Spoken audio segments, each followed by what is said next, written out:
Good morning, fourth graders. Today we are going to learn about similes and metaphors, which are figurative language.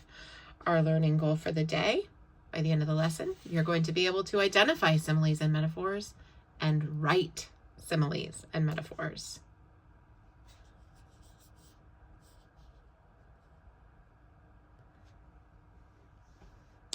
For your information, there's a lot more to ogres than people think. Example? Example? Okay, ogres are like onions.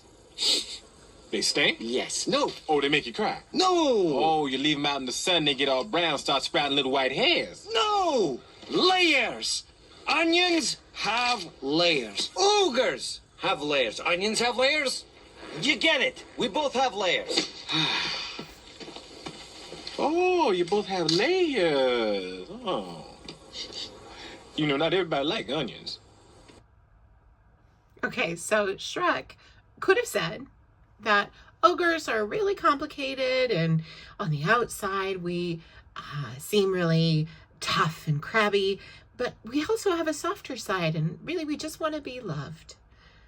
But he didn't say that. He said ogres are like onions. Why did he say it the way that he did? Ogres are like onions. So when he said it that way, he was comparing the two things. Ogres are like onions. Today we're going to talk about two different kinds of figurative language. The first kind of figurative language is simile. Everybody say simile. Great. A simile and a metaphor are two types of figurative language that compare two things by emphasizing their qualities. And similes and metaphors are very similar. The difference is that similes use like or as to compare two things by showing how they are alike. Metaphors are a little bit different. Everybody say metaphor. Metaphors do not use like or as. They simply state that one thing is another thing. The words in a simile or a metaphor cannot be understood literally or exactly. This is what we call figurative language. Figurative language is words that can't be understood by what they really mean. Think back to Shrek. Ogres are not actually onions. Shrek said they are like onions. They both have the same quality. What was it? Layers. Onions have layers and ogres have layers. They both share that same quality. This kind of language uses comparisons to help describe something so that the reader can imagine it or feel it or understand it the way that the author or the writer wants us to. So what's the difference between a simile and a metaphor? Let's look at this first sentence. The pillow was as flat as a pancake. The word as in this sentence tells us that this is a simile. Remember, a simile uses the words like or as. The two things being compared in this sentence are what? Right, the pillow and the pancake. Is the pillow an actual pancake? No, it is figurative language. The writer is describing the pillow in a way that lets us see it in our minds. Okay, what about the next sentence? The pillow was flat like a pancake.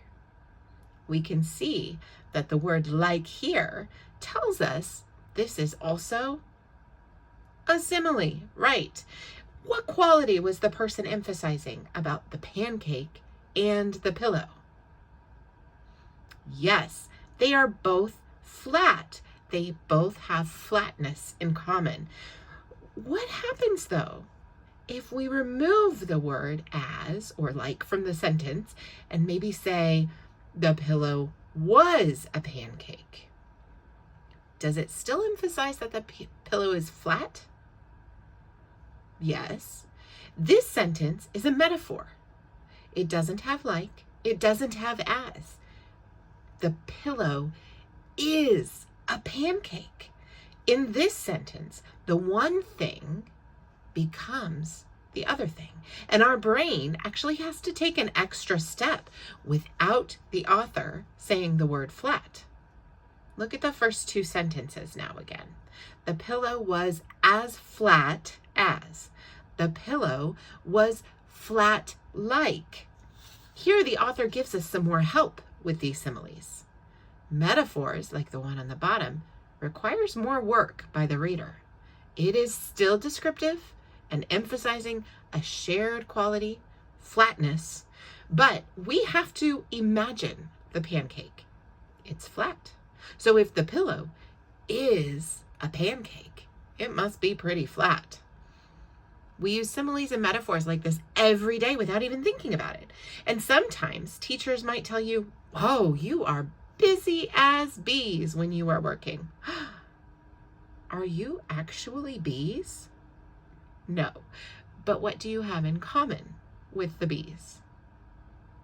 Right. You are busy. Is this a simile or a metaphor? Busy as bees. It's a simile, right? It has as. How about at breakfast? Your muffin might have been hard like a rock. Is your muffin actually a rock? No. But what quality do your muffin and the rock share? They are both hard. Is that a simile or a metaphor? Hard like a rock. It's a simile, right? It has like in it. Let's try one more. When you check out your books in the library, you might tell Mrs. Gieseking that she is an angel. Is Miss Gieseking really an angel? No, she is a librarian, right? But what qualities do Miss Gieseking and an angel share? They are kind and they are helpful. This is a metaphor. Miss Gieseking is an angel. All right, so let's try some more examples. I'm going to read the sentence and I want you to give me a thumbs up if you think it's a simile. Remember, similes use like or as to compare two things. Thumbs up if it is a simile, thumbs down if there's no simile in that sentence. All right, let's try number one. Charlie's bedroom looked like a pigsty. Is there a simile? Yes, right? How do you know there's a simile? The word like, right? What two things are being compared?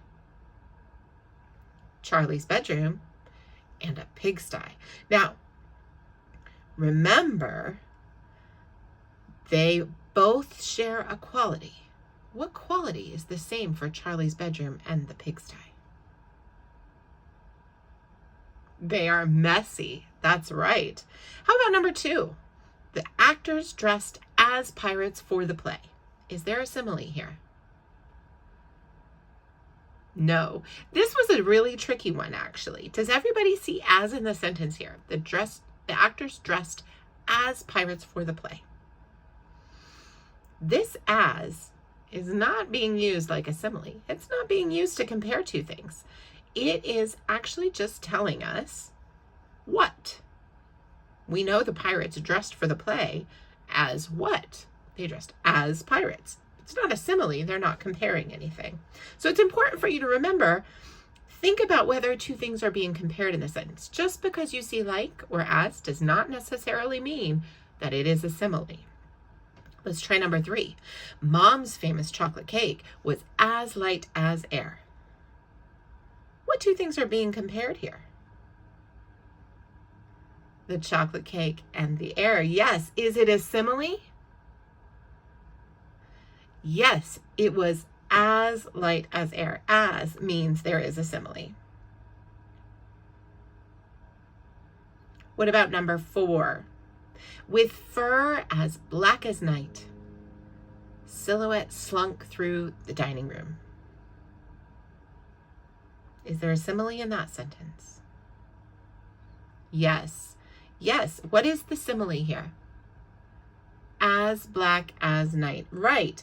The fur and night are both black. Correct. Now, we're going to do one more, and then I'm going to have you complete some similes on your own in Seesaw. So number 5, Patrick likes picking up trash for Earth Day. Is there a simile here? No, but it does have like in the sentence, right? But it's being used to just tell us something that Patrick enjoys. Different meaning of like, right? Nothing being compared here. Good job.